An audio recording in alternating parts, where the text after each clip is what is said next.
Seperti apa umat manusia dalam 11 tahun ke depan? Pada tahun 2030, rencana MUS di Mars akan mengirimkan gelombang pertama astronot ke Mars.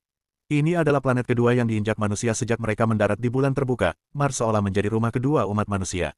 Pada tahun 2050, umat manusia telah melakukan terobosan besar di bidang transportasi. Segala sarana transportasi sudah sepenuhnya tanpa pengemudi. Penumpang bisa mencapai tujuannya hanya dengan perintah suara. Industri driver telah benar-benar hilang. Pada tahun 2100, komputer kuantum telah membuat terobosan besar dalam kecepatan prosesor. Lompatan kualitatif telah dicapai. Komputer kuantum akan diintegrasikan ke dalam chip yang sangat kecil dan ditanamkan ke dalam tubuh manusia. Berbagai data, proyeksi holografik juga akan menjadi kenyataan. Dalam 300 tahun, lift luar angkasa pertama akan mulai beroperasi. Stasiun luar angkasa skala besar akan mulai dibangun. Penumpang hanya perlu mengeluarkan $10.000 AS untuk bisa merasakan perjalanan luar angkasa. Tahun dari sekarang, robot nano akan lahir. Mereka akan mampu mendeteksi dan memperbaiki kerusakan internal dalam tubuh manusia. Berbagai penyakit yang sulit dan rumit akan teratasi dengan bantuannya. 1000 tahun dari sekarang bumi pada dasarnya akan habis. Untuk mengatasi masalah krisis energi, perangkat fusi nuklir pertama yang dapat dikendalikan dalam sejarah manusia telah digunakan, dan terdapat banyak pulau dan sungai di lautan.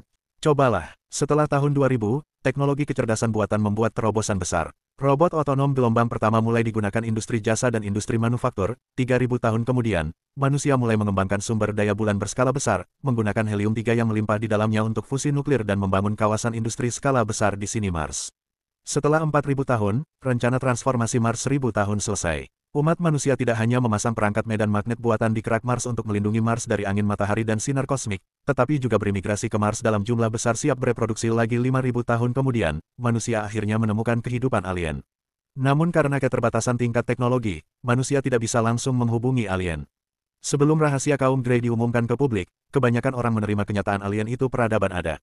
Modifikasi genetik 8000 tahun kemudian proyek ini diluncurkan. Spesies manusia baru lahir melalui teknologi pengeditan gen. Mereka melampaui spesies yang ada dalam semua aspek kecerdasan dan kekuatan fisik, dan masa hidup mereka mencapai 200 tahun yang mencengangkan tahun. Akibat perkembangan industri, permukaan bumi tidak lagi layak untuk dihuni manusia.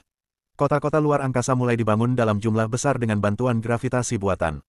Tidak ada perbedaan antara kota-kota ini dan kelangsungan hidup di darat. 50.000 tahun kemudian, energi di tata surya habis. Untuk mengatasi krisis energi baru, manusia mengumpulkan semua sumber dayanya dan membangun perangkat bola Dyson untuk menggunakan energi matahari guna mengatasi krisis. Sebagian besar umat manusia juga selamat. Sebuah kota dibangun mengelilingi matahari. Teknologi kendaraan luar angkasa membuat terobosan besar dan mesin plasma digunakan pada pesawat ruang angkasa tercepat yang dapat mencapai 10% kecepatan cahaya. Umat manusia segera memulai perjalanan antar bintang, mesin waktu.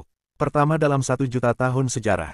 Sejarah peradaban telah diuraikan sepenuhnya. 5 juta tahun kemudian, sebuah terobosan yang belum pernah terjadi sebelumnya telah dibuat dalam penelitian kesadaran. Kesadaran manusia dapat disalin dan disimpan, dan rasa keabadian tertentu dapat dicapai dengan menggantikan 10 juta bertahun-tahun kemudian. Teknologi mesin penggerak menjadi sebuah terobosan.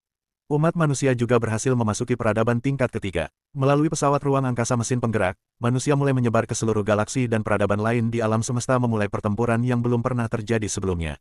Namun saat ini, manusia sudah sangat kuat. Dengan upaya bersama para ilmuwan, manusia menciptakan senjata super yang mirip dengan tetesan air dan memusnahkan musuh alien yang menyerang dalam satu gerakan. Jutaan tahun kemudian, dunia maya telah berkembang hingga mencapai titik ekstrim. Kebanyakan manusia memilih untuk hidup di dunia maya yang tanpa beban sangatlah nyaman dan dapat memenuhi semua kebutuhan manusia. Oleh karena itu, perkembangan material secara bertahap juga akan mengalami stagnasi menjadi pencapaian terakhir peradaban manusia. 1 miliar tahun dari sekarang, seiring dengan meningkatnya luminositas matahari, tata surya tidak akan ada lagi. Betapapun cocoknya manusia untuk bertahan hidup, saat ini manusia tidak lagi bergantung di matahari dan mulai bergerak menuju alam semesta. Di depan layar, menurut Anda manusia pada akhirnya akan berkembang menjadi apa?